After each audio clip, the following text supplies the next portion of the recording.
হরিবল।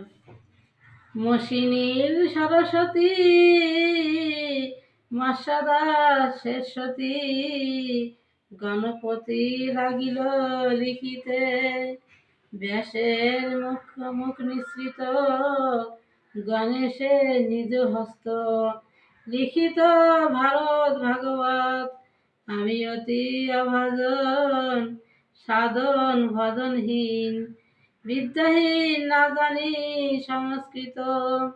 ত্রেতা যুগে সেতু বন্ধে ভাল্লুক বানর বৃন্দে, বড় বৃক্ষ আনে বড় বীরে, বড় বড় যে পর্বত বানরেরা আনে কত, হনুমান নামে বন্দি করে রাম কার্য করিবারে, ব্যস্ত ভাল্লুক বানরে কাষ্ঠ বিড়ালের হইল মা।